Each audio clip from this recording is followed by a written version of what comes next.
Sama di Kompas Siang, Saudara, pasca aksi tolak revisi Undang-Undang Pilkada di DPR, situasi kembali normal pagi ini. Pekerja dikerahkan untuk membereskan sejumlah fasilitas yang rusak di depan gedung DPR. Tampak sejumlah bagian bangunan pagar di depan gedung DPR rusak pasca aksi kemarin. Meski sudah sepi, polisi masih berjaga di lokasi.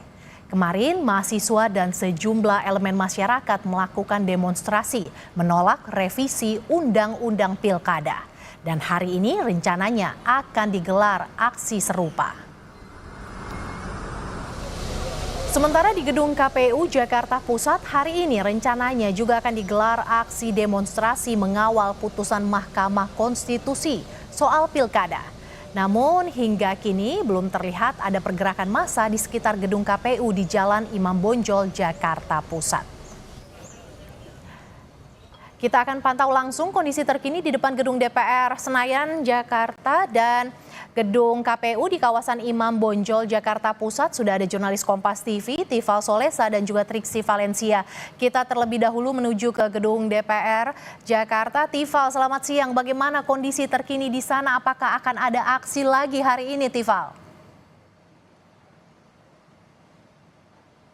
Sejauh ini yang saya pahami belum ada informasi apakah akan ada rencana unjuk rasa dengan semangat serupa seperti yang berlangsung kemarin di tanggal 22 Agustus berhubungan langsung dengan upaya revisi terhadap Undang-Undang Pemilihan Kepala Daerah dari berbagai pihak.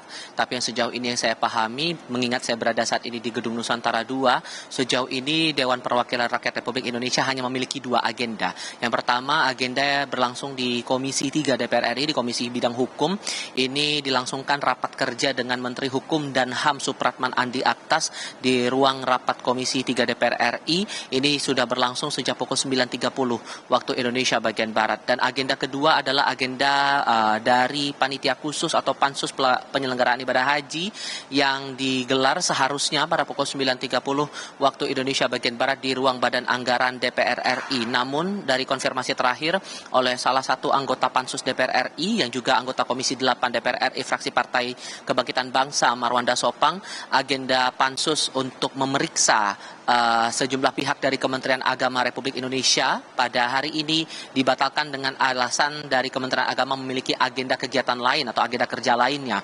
Ini menjadi agenda pertama atau kali pertama Menak tidak hadir atau absen dalam rapat yang digelar oleh Pansus Haji. Seharusnya Pansus Haji melakukan kegiatan serupa, mendengarkan keterangan dari pihak Kementerian Agama kemarin, namun tidak bisa dilangsungkan mengingat kemarin sedang berlangsung rapat paripurna yang ujung-ujungnya ditunda oleh Dewan Perwakilan Rakyat Republik Indonesia. Menyusul dari banyaknya suara-suara publik yang disampaikan dari berbagai lapisan masyarakat, mulai dari mahasiswa, kemudian kalangan figur publik, bahkan dari beberapa kalangan lainnya, bahkan akademisi ikut serta dalam demonstrasi yang berlangsung spesifiknya di Kompleks Parlemen Senayan Jakarta ini.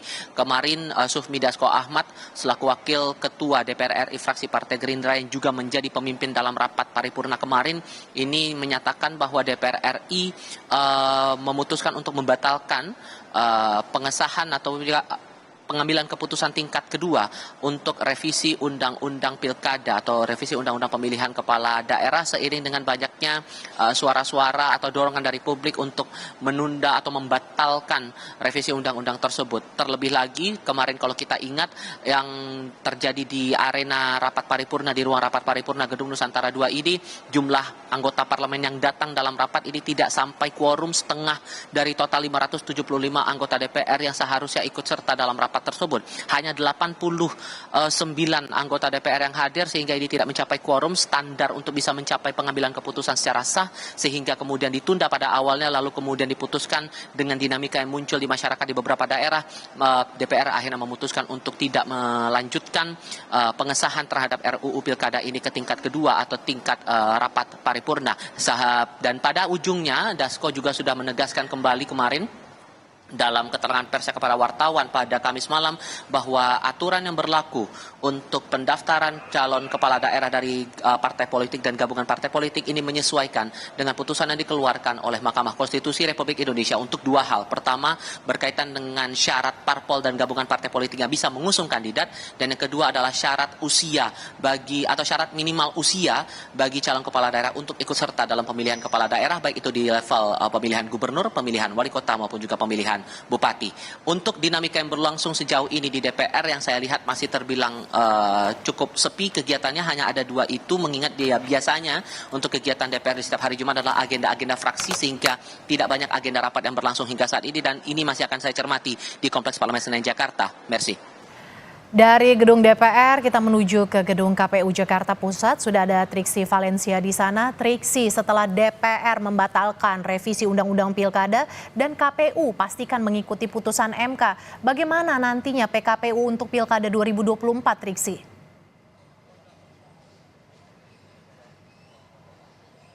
Ya, Mercy dan juga saudara, yang sudah ditegaskan dari Ketua KPU maupun juga jajarannya pada press conference semalam bahwa dari pihak KPU akan mengikuti putusan dari Mahkamah Konstitusi yang sudah dibacakan pada tanggal 20 Agustus 2024. Nah, tapi ada beberapa langkah yang kemudian harus dilakukan oleh KPU, mengingat juga ada prosedur yang harus dilewati, seperti misalnya yang sudah disampaikan adalah pertama, yakni melakukan rapat dengar pendapat bersama dengan DPR Komisi 2, lalu kemudian yang kedua adalah bersama dengan Kemenkumham melakukan rapat harmonisasi. Terkait dengan RDP bersama dengan DPR Komisi 2, dikatakan oleh KPU bahwa pada tanggal 21, satu hari setelah pembacaan putusan di Mahkamah Konstitusi, pihak KPU sudah mengirimkan surat kepada DPR untuk melakukan rapat dengar pendapat, atau dalam hal ini ada konsultasi terkait dengan penindaklanjutan putusan dari Mahkamah Konstitusi. Nah, tadi kami juga sudah mengkonfirmasi kepada Ketua Komisi 2 DPR RI, yakni Ahmad Doli Kurnia, yang menyebutkan bahwa betul sudah menerima undangan dan juga akan diagendakan pada hari Senin tanggal 26 Agustus 2024. Nah, berarti Mercy dan juga saudara, ini sangat mepet sekali waktunya, di mana pada tanggal 26 ini adalah satu hari menjelang pendaftaran yang akan dibuka pada tanggal 27 Agustus. Maka dari itu memang kalau melihat bagaimana tindak lanjut dari putusan Mahkamah Konstitusi, KPU memiliki waktu yang sangat singkat untuk kemudian menyusun draft, kemudian memeriksa kembali aturan-aturannya dan memberlakukan terkait dengan putusan dari Mahkamah Konstitusi. Merujuk pada putusan Mahkamah Konstitusi ada dua setidaknya yang hal penting yang akan disoroti, yakni yang pertama adalah terkait dengan ambang batas pencalonan kepala daerah, di mana dari Mahkamah Konstitusi ini menghapuskan 25% dari DPRD, lalu kemudian juga 20% dari suara sah pemilihan anggota legislatif di daerah umum setempat. Maka dari itu ada kesempatan baru bagi partai yang tidak lolos di ambang batas dan juga untuk partai non-parlemen untuk bisa mengajukan calon perseorangannya. Nah, ini yang kita akan nantikan. Apakah memang ada calon-calon baru yang kemudian diajukan seperti misalnya di DKI Jakarta maupun juga di daerah-daerah lainnya yang ada indikasi melawan kota kosong ketika belum adanya perubahan dari aturan yang baru ini di aturan nomor 60 dan juga nomor 70. Nah, yang berikutnya juga yang akan menjadi sorotan adalah bagaimana penghitungan batas minimum usia pencalonan kepala daerah. Nah, kalau dikatakan dari Mahkamah Konstitusi ini menegaskan kembali bagaimana batas minimum usianya adalah pada saat KPU menetapkan dari bakal pasangan calon kepala daerah. Nah, inilah sudah harus mengikuti syarat. Jadi bukan pada saat pelantikan baru disesuaikan umurnya. Nah, itu adalah dua hal yang kemudian nanti akan dimasukkan dalam PKPU. Tapi tentu kita akan melihat bagaimana RDP pada hari Senin dan juga rapat harmonisasi dengan Kemenkumham untuk membuat PKPU yang akan diterapkan pada tanggal 27 Agustus mendatang. Merci. Triksi, untuk memastikan KPU mengikuti putusan MK, apakah akan ada aksi lanjutan hari ini di sana, Triksi? Ya, betul sekali. Mengawal putusan Mahkamah Konstitusi, ini ada beberapa aksi yang rencananya akan dilakukan pada hari ini. Tadi kami mendapatkan informasi dari Kapolsek Menteng, yakni akan ada 3 aksi setidaknya yang akan berlangsung.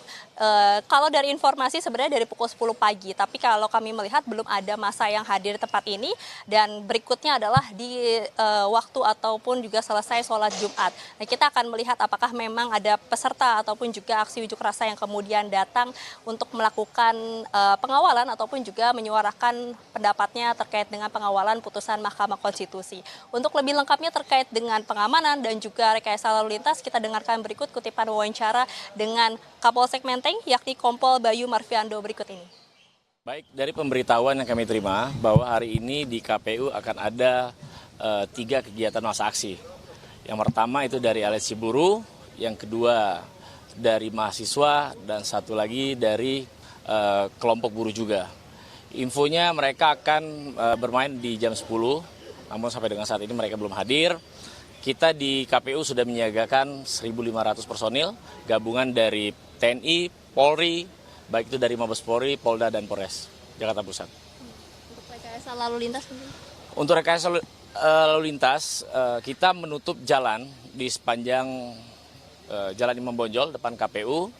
Jadi mulai dari Bandung 51 itu sudah kita tutup, kita alihkan, termasuk juga di Cepu 1 juga kita alihkan. Jadi kita himbau kepada masyarakat yang akan mengarah ke wilayah Menteng untuk menghindari jalur tersebut, cari jalur alternatif lainnya.